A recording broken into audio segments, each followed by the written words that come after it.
안녕하세요. 축진먹입니다. 오늘은 이강인 얘긴데요. 지금 현재 파리 생제르맹이 챔피언스 리그 4강에서도 아주 좋은 모습을 보여주고 있고요. 프랑스 내부에서도 아주 강력한 모습을 보여주고 있죠. 베스트 11이 완전히 자리 잡았다고 해도 과언이 아닙니다. 이런 상황에서 이강인의 입지가 애매해졌고요. 파리가 이강인 매각에 열려있다는 얘기가 프랑스 측에서 나오고 있습니다. 오늘 영상에서는 이강인의 현재 파리에서의 상황, 그리고 이강인의 입지, 이강인이 팀을 떠난다면 어떤 기준을 잡아야 될지 알아보도록 하겠습니다. 일단 이강인의 현재 상황입니다. 이강인은 24-25 시즌 43경기 6개의 득점과 6개의 도움을 만들어내고 있습니다. 경기 수로 봤을 때는 결코 적은 경기 수는 아닙니다. 출전 시간은 2262분이고요. 팀 내 출전 시간은 13위입니다. 필드만 따졌을 때는 12위고요. 출전 시간 자체는 적지 않게 부여받고 있습니다. 하지만 시즌 초반에 비해서 이강인 입지가 많이 달라졌다고 볼 수 있는데요. 저 2262분이라는 시간은 시즌 초반에 선발로 나오면서 누적이 됐던 시간들이 많이 포함이 돼 있는 거고, 최근에는 부상까지 겹치면서 많은 시간을 부여받지는 못하고 있습니다. 이강인의 출전 시간이 줄어든 시점이 있어요. 저는 그게 흡이차의 영입이 결정적이라고 봤는데요. 나폴리에서 김민재와 함께 뛸 때 유럽 최고의 레프트 윙어 중에 하나였고요. 이 흡이차가 영입되면서 음바페가 나갔던 자리를 파리는 아주 잘 메꿨습니다. 그러면서 공격진의 밸런스가 좋아졌고요. 흡이차는 공격 한 자리 그냥 붙박이 주전이 되었습니다. 또 이강인이 미드필더로 생각했을 때는 파비안 루이스의 저점이 올라온과 동시에 또 주앙 네베스라는 선수가 이번 시즌에 영입이 됐었기 때문에 미드필더의 자리도 줄어들었고요. 이 모든 퍼즐이 맞춰진 시기가 1월 정도라고 보시면 되고요. 파리는 그때부터 경기력이 급격하게 올라오기 시작했습니다. 그리고 이 계획에는 이강인이 최우선은 아니었습니다. 그리고 이 파리의 전술적인 상황을 한번 볼게요. 지금 파리의 완성된 전술을 보자면 일단 이강인이 들어갈 수 있는 자리는 최대 6자리, 공격 3자리, 중원 3자리라고 보여지고요. 먼저 공격 쪽을 보도록 하겠습니다. 공격 쪽에서는 파리는 자유로운 스위칭을 원합니다. 그러니까 3톱에 있는 선수들이 위치를 자유롭게 바꿔가면서 뛸 수 있어야 하고요. 그 말은 어느 자리라도 자연스러워 한다는 겁니다. 또 아이솔이 가능한 윙어, 그러니까 1대1 돌파가 가능한 윙어를 원하는데요. 저는 이거는 약간 반반이라고 생각합니다. 이강인이 좁은 공간에서 탈압박, 그러니까 다른 상대에게 압박이 들어올 때 그걸 벗겨내는 능력은 정말 좋다고 생각하는데요. 이 수비가 자리 잡고 있을 때 그걸 뚫어내고 쭉쭉 치고 갈 수 있느냐? 이건 또 다른 문제라고 생각합니다. 이런 것까지 다 만족하는 선수들이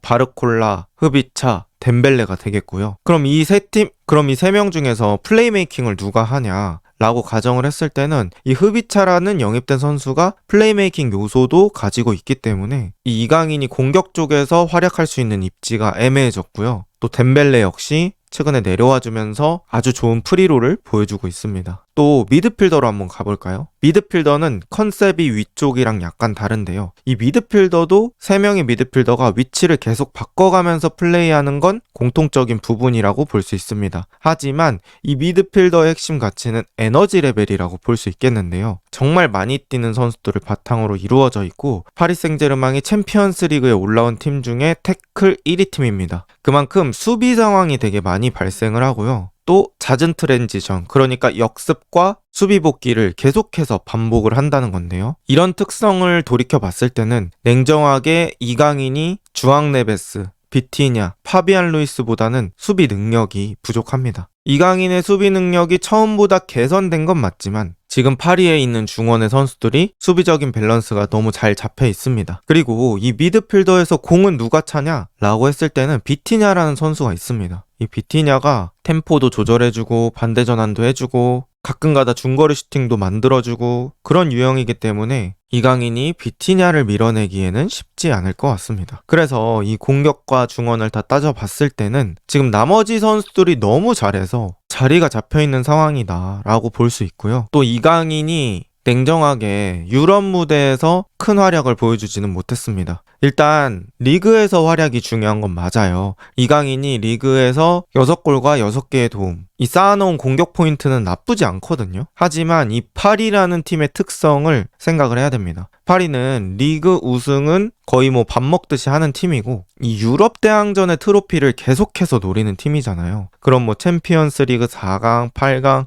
이런 클래스 있는 무대에서 경쟁력이 있어야 된단 말이죠. 그런데 이강인이 챔피언스 리그에서 뛰었던 경기에서는 엄청나게 큰 활약을 보여주진 못했습니다. 파리가 맨시티랑도 만났고 아스날이랑도 만난 적이 있었거든요. 리그 페이지에서. 그때 이강인이 선발로 기회를 받았었는데 그런 무대에서는 무언가를 보여주지 못했고 실제로 공격 포인트도 챔피언스 리그에서 하나도 만들어내지 못하면서 엔리케 감독에게는 고민이 되는 선수였던 것 같습니다. 그런데 이강인이 이런 상황에서 지금 정도의 출전 시간에 만족한다고 했을 때도 얻을 수 있는 것들이 충분히 많다고 생각을 합니다. 일단 매년 챔스에 나가는 팀, 이게 정말 쉽지 않거든요. 이적 시장에서 챔피언스 리그 나가는 팀만 찾아다니는 선수도 있을 만큼 이 챔피언스 리그의 가치가 큰데요. 파리는 앞으로도 챔스에 나가는 건 그렇게 어렵지 않을 것 같아요. 그래서 이 챔피언스 리그라는 무대에서 계속 머무를 수 있다는 거, 이거는 아주 큰 메리트라고 생각을 하고요. 리그 우승의 확률도 매우 높습니다. 만약에 이강인이 계속해서 파리에 머문다면 아주 많은 우승 트로피를 들어올릴 수 있습니다. 또 파리라는 인프라 좋은 도시에 살 수 있는 메리트가 있습니다. 일단 이강인은 우리나라 국가대표이기 때문에 우리나라로 왔다 갔다 할 때가 많겠죠. 그런데 이제 파리는 프랑스의 수도기 때문에 직항도 뚫려 있고 또 다른 유럽 내 도시에 비해서는 인프라가 훨씬 좋겠죠. 또 주전은 아니지만 아까 말씀드렸던 것처럼 출전 기회가 아예 없는 건 아닙니다. 지금은 리그 막바지지만 또 리그 초반에 경기 수가 와르르 쏟아질 때는 출전 시간이 지금보다는 늘어날 수 있고요. 또 주급도 2억 초반으로 추정되기 때문에 나이치고는 아예 나쁜 주급은 아니다라고 볼 수 있습니다. 그리고 이런 것들에 선수 본인이 만족한다면 그거에 대해서 다른 사람이 왈가왈부할 수는 없다고 생각해요. 그럼 이강인의 현재 시장 가치는 어떻게 될까요? 이강인은 트랜스퍼마크트 기준으로 약 3천만 유로 정도, 475억 정도로 책정이 되고 있고요. 이강인이 파리로 영입될 때 이적료는 2,200만 유로, 한 348억 정도 됩니다. 지금 이런 상황에서 파리가 이강인에게 무리한 가격표를 책정하지 않는다면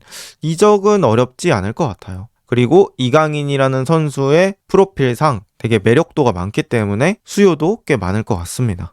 그렇다면 어떤 팀이 적합할까라는 고민을 좀 해볼게요. 이거는 순수 제 의견이고요. 여러분들과는 생각이 다를 수 있습니다. 제 생각을 한번 말씀드려보면 일단 이강인이 한 자리에서 고정적으로 뛸 수 있는 팀이 좋을 것 같습니다. 사실 지금 파리 생제르맹을 나가려는 이유가 지금보다는 더 나은 상황을 위해서잖아요. 그러면 나갔을 때 뭐 주급이 올라가든지 아니면 주전이 보장되든지 어떤 메리트가 있어야 되는데 나가는 팀에서도 멀티플레이어를 한다면 그건 그 데려가는 팀에서는 좋을지 모르겠지만 이강인 개인적인 커리어에서는 그렇게 만족스럽지 못할 것 같습니다. 아무래도 이제 이강인이 유망주의 나이는 더 이상 아니고요. 축구 선수로서 전성기에 접어드는 나이기 때문에 한 자리에서 고정적으로 뛰면 좋을 것 같습니다. 두 번째는 플레이메이커를 원하는 팀에 가면 좋을 것 같아요. 그러니까 그냥 일반적인 미드필더 중에 한 자리를 채우려고 하는 팀보다는 지금 플레이메이커가 없는 팀, 그리고 플레이메이커 빼고는 어느 정도 자리가 잡혀있는 팀에 이강인이 쏙 들어가는 게 출전 시간도 그렇고 시너지 측면에서도 좋을 것 같습니다. 그리고 저는 소유 위주의 축구를 하는 팀이 좋을 것 같아요. 수많은 역습이 반복되고 내지는 하루 종일 수비하다가 역습하고 이런 팀보다는 이강인이 기본적으로 공을 많이 만지면서 이 눌러앉은 상대방을 깨는 그런 듯한 팀에 들어가는 게 좋을 것 같고요. 제가 이 왼쪽에 로드리 사진을 놓은 이유가 플레이 스타일로만 따졌을 때는 어느 팀이 가장 비슷할까라고 생각을 했는데 지금의 맨시티가 아닐까라는 생각을 했어요. 뭐 이강인이 맨시티에 가라 이런 말이 아니라 이강인이 딱 들어간다면 이론상으로는 너무 좋을 것 같거든요. 수비형 미드필더 자리에는 로드리라는 발롱도르급 수비형 미드필더가 있고 그리고 지금 맨체스터 시티가 30대 미드필더들이 많기 때문에 그 자리에 대한 대체자를 생각을 할 테고 또 펩 가르디올라 아래서는 가장 느린 템포로 가장 많은 소요 시간을 원하기 때문에 이강인이 공격형 미드필더 자리에 뛴다면 충분히 저는 경쟁력이 있을 거라고 생각을 합니다. 물론 이건 저의 개인적인 바람이고요. 한번 상상을 해봤습니다. 또 한쪽 측면에 무게를 주는 팀도 저는 괜찮다고 봅니다. 이강인이 오른쪽에서 안쪽으로 들어오면서 패스를 하거나 플레이메이킹을 잘하는 편이잖아요. 그래서 이 오른쪽 측면에 무게를 두면서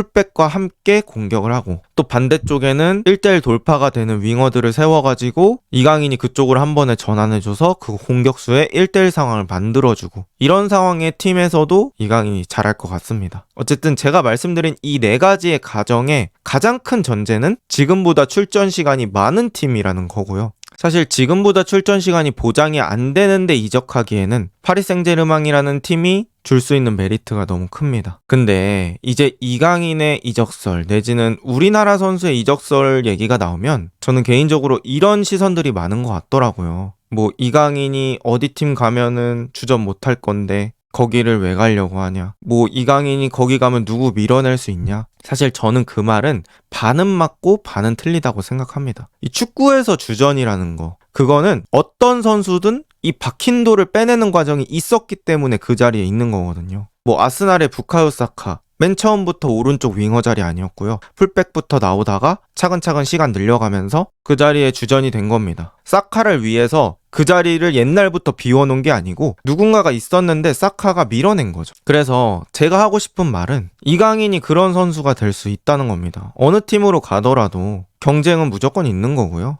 그 주전을 밀어낼지는 아무도 모르는 일입니다. 그리고 애초에 A라는 팀에서 B라는 팀으로 옮기는 모든 선수는 저는 도전하는 위치라고 생각을 합니다. 다른 팀의 전술, 다른 감독, 다른 팀 동료, 뭐 리그가 바뀌면 리그의 스타일, 생활 환경 정말 많은 것들이 바뀌는 거고요. 첼시에서 미친 모습을 보여줬다가 레알 마드리드에서 힘들어했던 아자르라는 사례도 있고 토트넘에서 서브로 있다가 바이에른 뮌헨 서브로 간 다이어 이런 선수들도 있습니다. 그래서 제 개인적인 생각으로는 어느 팀으로 가든 가능성은 있다고 보이고요. 어차피 다 도전의 과정이다 라고 생각을 합니다. 그리고 저는 이강인의 고점을 또 느꼈기 때문에 이강인이 플레이 스타일만 맞는 팀으로 가면은 충분히 B클럽에서도 주전 가능한 경쟁력이 있는 선수라고 생각을 합니다. 물론 이 플레이 스타일 맞는 팀 찾는 것도 실력이라고 볼 수 있겠는데요. 어쨌든 간 이강인에게는 이번 여름이 아주 중요할 것 같습니다. 이번 영상은 여기까지고요. 좋은 하루 보내세요.